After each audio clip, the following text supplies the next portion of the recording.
Assalamualaikum warahmatullahi wabarakatuh. Gimana kabarnya teman-teman hari ini? Semoga senantiasa diberikan kesehatan ya, tetap semangat walaupun kuliahnya masih online. Baiklah teman-teman, kita akan masuk ke materi pertama terkait dengan manajemen keuangan UMKM, yaitu berkaitan dengan pentingnya pembukuan keuangan pada UMKM. Mungkin teman-teman sudah sering mendengar ya istilah kata UKM dan juga UMKM. Jadi teman-teman ada yang berpendapat nih bahwasanya UKM dan UMKM itu memang memiliki makna yang sama. Tetapi ada pula yang beranggapan bahwa kedua istilah ini itu memiliki arti yang berbeda. Oke, coba kita lebih pahami lagi ya. Kalau dilihat didasarkan dari singkatannya, UKM sendiri itu kan singkatannya usaha kecil dan menengah. Sementara UMKM itu singkatan dari usaha mikro, kecil, dan menengah. Jadi UMKM ini itu lebih menitik beratkan pada cakupan unit usaha mikro. Jadi beda sama UKM. Kalau UKM tadi kan dia usaha kecil dan menengah ya, tapi kalau UMKM itu ada mikronya. Pada dasarnya, keduanya ini memiliki definisi yang berbeda-beda menurut berbagai literatur. Namun, sebagian besar literatur dan juga peraturan pemerintah itu dia lebih sering menggunakan istilah UMKM jika dibandingkan dengan istilah UKM. Karena UMKM ini itu dianggap lebih mewakili ketiga unsur usaha yang mencakup tadi ada mikro, kecil, dan menengah. Jadi usaha itu nggak cuma usaha kecil aja, tetapi ada juga usaha mikro. Nah, untuk kesempatan hari ini kita akan pelajari apa sih yang dimaksud dengan usaha mikro, apa yang termasuk ke dalam usaha kecil, menengah, atau bahkan usaha besar.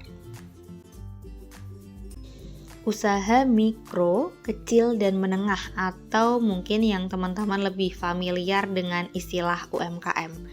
Jadi teman-teman, UMKM sendiri itu sebenarnya sudah diatur dalam Undang-Undang Nomor 20 Tahun 2008. Silakan nanti teman-teman bisa search ya di Google untuk undang-undangnya sebagai bahan referensi. Jadi di undang-undang ini itu sudah lengkap membahas mengenai definisi UMKM sampai dengan kriterianya. Jadi kategori UMKM sendiri di Indonesia itu dibagi menjadi 4. Ada usaha mikro, usaha kecil, usaha menengah, dan juga usaha besar. Yang mana klasifikasi ini itu ditinjau dari 3 aspek teman-teman. Yang pertama ada jumlah karyawannya, total aset, hingga omset yang dihasilkan. Oke, kita pelajari satu-satu ya supaya teman-teman lebih paham lagi mana sih usaha yang termasuk ke dalam usaha mikro, mana yang termasuk dalam usaha kecil, menengah, dan juga besar. Oke, yang pertama yaitu usaha mikro. Jadi, sebuah usaha itu dikatakan sebagai kategori usaha mikro jika yang pertama dilihat dari jumlah tenaga kerjanya itu kurang dari 4 orang. Jadi jumlah tenaga kerjanya kurang dari 4 orang. Selain itu juga kriteria lainnya yaitu hasil penjualannya nih atau omsetnya maksimal itu 300 juta rupiah per tahunnya. Dengan aset maksimalnya yang dimiliki itu sebesar 50 juta. Jadi aset itu adalah sumber daya ekonomi yang dimiliki oleh UMKM tersebut, misalkan kayak mesin atau alat-alatnya, alat-alat usahanya, dan lain-lain. Dimana untuk aset ini itu tidak termasuk bangunan, tempat berdagang, ataupun tanah loh ya. Jadi aset maksimal 50 juta ini tidak termasuk bangunan dan juga tanah. Sedangkan kalau yang termasuk dalam usaha kecil, jadi di mana usaha kecil itu dilihat dari jumlah karyawannya itu berkisar antara 5 sampai dengan 19 orang. Jadi kalau teman-teman punya usaha di mana karyawannya teman-teman itu berkisar antara 5 sampai 19, berarti usaha teman-teman masuk usaha kategori kecil. Di mana selain ditinjau dari jumlah karyawan, juga dilihat dari omset yang dimiliki atau hasil penjualannya setahun atau per tahunnya itu lebih dari 300 juta hingga 2,5 miliar per tahunnya. Jadi kalau omset dari usahanya teman-teman itu berkisar antara lebih dari 300 juta hingga 2,5 miliar, itu masuk kategori usaha kecil. Dan aset yang dimiliki itu lebih dari 50 juta sampai dengan 500 juta rupiah. Itu untuk yang kategori usaha kecil. Usaha kecil aja asetnya harus besar ya. Selanjutnya ada usaha menengah. Kalau usaha menengah di sini omsetnya itu berkisar antara lebih dari 2,5 miliar hingga 50 miliar. Kemudian ditinjau dari asetnya lebih dari 500 juta rupiah hingga 10 miliar rupiah. Jadi aset yang dimiliki, mesin dan lain-lain kecuali bangunan dan tanah, itu yang nilainya kalau dinominalkan itu lebih dari 500 juta hingga 10 miliar, itu masuk kategori usaha menengah. Dan ketika jumlah pekerjanya atau tenaga kerjanya itu berkisar antara 20 hingga 99 orang. Jadi walaupun teman-teman punya tenaga kerja 99 orang nih, itu masih dalam kategori usaha menengah.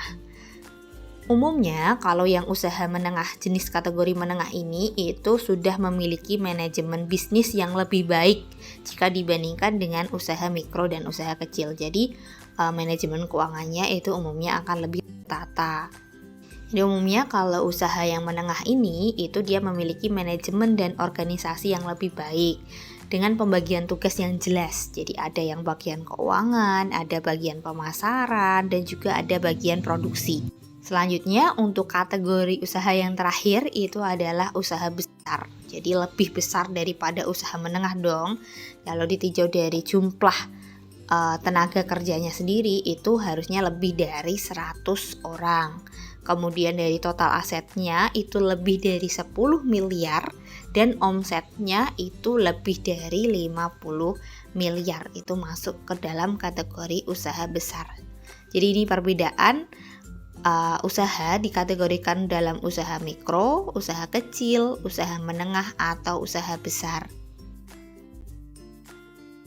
Sektor UMKM sendiri itu menjadi salah satu sektor yang terus memberikan kontribusi terhadap produk domestik bruto atau PDB di Indonesia.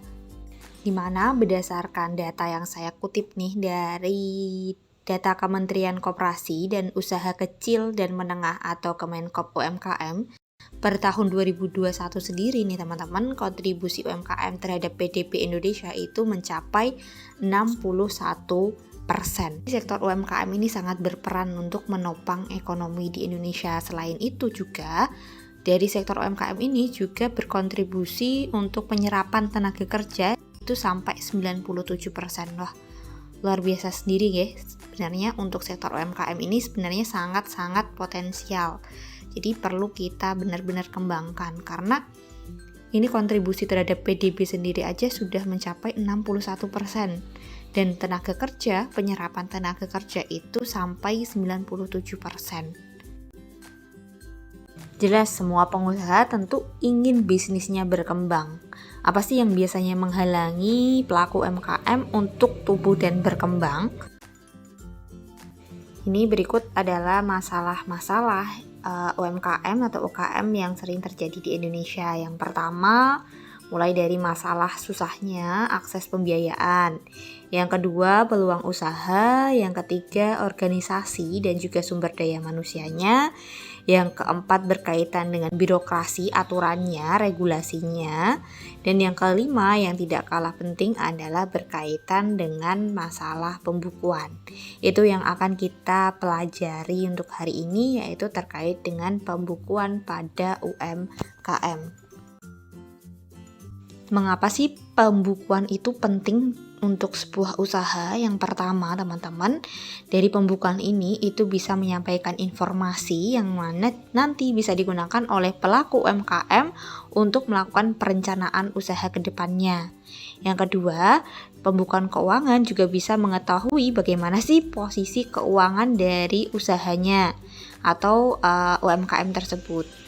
Yang ketiga, dari pembukuan usaha ini itu bisa menyediakan informasi yang mana mengenai perkembangan kinerja usahanya. Dan yang keempat, yaitu menjadi salah satu syarat untuk memperoleh pembiayaan. Jadi sekarang kalau ingin memperoleh pembiayaan, misalkan pembiayaan dari bank ya, pasti ditanya dulu pelaporan keuangannya yang mana.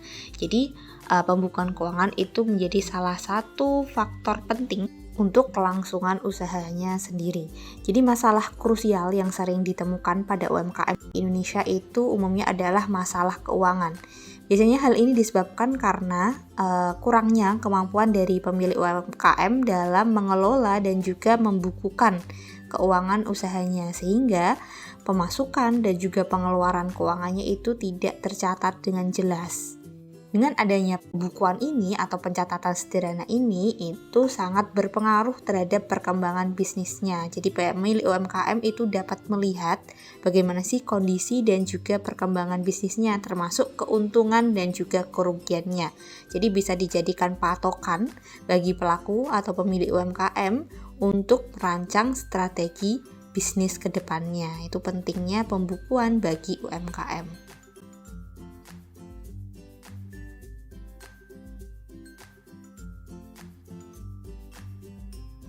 Untuk memenuhi kebutuhan akan pelaporan keuangan pada sektor UMKM sendiri, IAI, Ikatan Akuntan Indonesia, selaku wadah profesi akuntan di Indonesia, sebenarnya telah mengeluarkan standar khusus, yaitu SAK EMKM atau singkatan dari Standar Akuntansi Keuangan Entitas Mikro, Kecil, dan Menengah, yang mana standar ini itu mulai efektif berlaku per 1 Januari 2018. SAK EMKM ini itu dirancang sebagai standar akuntansi sederhana yang dapat digunakan untuk sektor UMKM, sehingga sektor UMKM itu dalam menyusun laporan keuangan itu untuk tujuan akuntabilitas dan juga pengambilan keputusan. Jadi kalau dulu teman-teman standarnya itu namanya SAK etap. Jadi dulu standar akuntansi keuangan etap itu singkatan dari entitas tanpa akuntabilitas publik. Jadi dulu sektor UMKM itu jadi satu sama dengan CV, firma, dan usaha privat lainnya, perusahaan privat lainnya yang sahamnya tidak diperdagangkan. Dulu aturannya jadi satu, yaitu dalam SAK etap untuk pembukuannya. Standarnya jadi satu. Tapi sejak kemudian dengan mengetahui kondisi saat ini untuk sektor UMKM sendiri khususnya, itu standar etap itu dirasa memberatkan untuk sektor UMKM karena sektor UMKM memiliki kewajiban pelaporan keuangan yang sama dengan perusahaan privat atau CV atau firma. Oleh karena itu, berdasarkan kondisi ini, terus IAI sebagai wadah profesi akuntan yang menyusun standar akuntansi itu akhirnya merumuskan atau menyusun standar akuntansi khusus untuk sektor UMKM yang dinamai SAK EMKM. Jadi SAK EMKM ini itu standar akuntansi yang lebih sederhana jika dibandingkan dengan SAK etap, karena mengatur transaksi yang umum biasa dilakukan di UMKM. Jadi kalau sebelumnya itu global aturannya, standarnya jadi satu di SAK etap, kemudian sekarang dipisah. Jadi untuk sektor UMKM dibuatkan standar yang lebih sederhana, yang lebih simpel, yang mana berisi atau mengatur transaksi yang memang secara umum dilakukan oleh sektor UMKM. Makanya dinamai SAK EMKM, Standar Akuntansi Keuangan Entitas Mikro, Kecil, dan Menengah, yang mana aturan ini efektif berlaku per 1 Januari 2018. Dalam laporan keuangan SAK EMKM ini itu hanya terdiri dari 3 laporan keuangan saja, yaitu yang pertama laporan posisi keuangan, yang kedua laporan laba rugi, dan yang ketiga adalah catatan atas laporan keuangan. Jadi kalau laporan posisi keuangan itu dia memuat 3 unsur, yaitu ada aset, ada hutang, dan juga modal. Jadi dari laporan posisi keuangan ini, pelaku UMKM jadi tahu asetnya berapa, hutangnya berapa, modalnya berapa. Berapa sih aset yang didanai dari hutang dan berapa aset yang didanai dari modal. Karena berdasarkan persamaan akuntansi, aset itu kan sama dengan hutang plus modal. Jadi dengan disusunnya laporan posisi keuangan ini, pelaku UMKM bisa tahu bagaimana sih kondisi keuangan usahanya, berapa besar aset yang dimiliki, dan berapa besar aset itu didanai dari hutang ataupun modal. Kemudian ada laporan laba rugi, jelas ya, laba rugi berarti terdiri dari 2 elemen saja, yaitu pendapatan dan biaya-biaya yang dikeluarkan. Dan yang terakhir ada catatan atas laporan keuangan. Adanya SAK EMKM ini teman-teman dengan prinsip kesederhanaannya itu diharapkan bisa memberikan kemudahan bagi para pelaku UMKM dalam menyajikan laporan keuangan untuk membangun kualitas UMKM yang jauh lebih baik. Akan tetapi sayangnya masih banyak pelaku UMKM yang belum sadar betul akan pentingnya pembukuan keuangan sendiri, padahal sebenarnya sudah diatur dalam standar akuntansinya. Melalui laporan keuangan ini juga nanti kreditur itu bisa lebih mudah untuk mempertimbangkan dalam memberikan modal pinjaman kepada pemilik usaha. Biasanya pasti ditanya ya, berapa sih omsetnya, berapa sih laba yang diperoleh. Tapi kalau pemilik UMKM tidak melakukan pembukuan, tentu tidak bisa menjawab pertanyaan tersebut. Ini nih yang sering terjadi dalam pencatatan keuangan dalam sebuah UMKM atau usaha.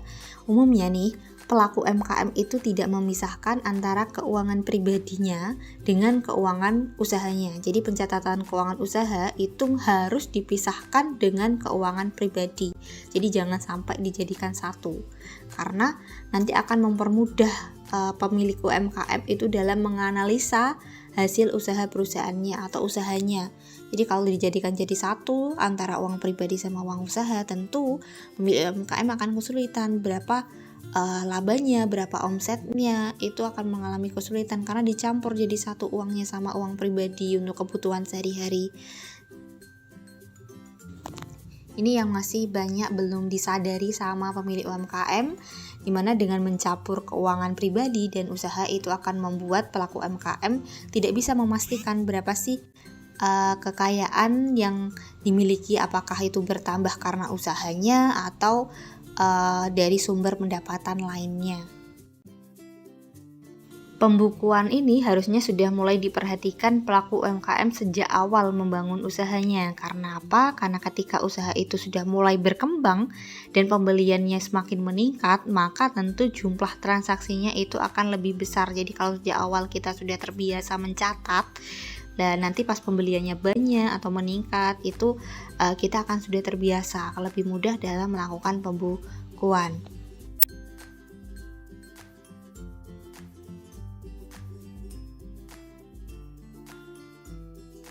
Lalu gimana sih caranya membuat pembukuan keuangan untuk UMKM?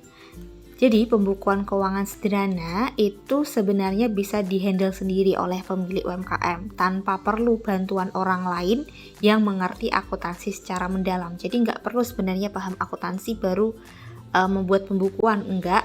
Tetapi orang yang nggak paham akuntansi pun sebenarnya bisa untuk membuat pembukuan. Apalagi saat ini juga banyak sekali ya aplikasi keuangan digital atau aplikasi akuntansi yang praktis, sederhana, mudah dipahami, yang dapat membantu pelaku UMKM dalam menyusun pembukuan secara praktis, efisien, dan akurat.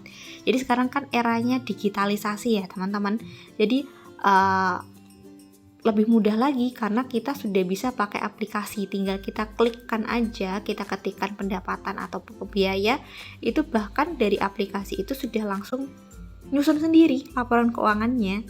Jadi benar-benar sangat mudah terbantu dengan aplikasi ini. Tapi sayangnya kembali lagi banyak pelaku UMKM yang belum sadar betul akan pentingnya pembukuan dan belum sadar betul akan digitalisasi pembukuan itu sendiri.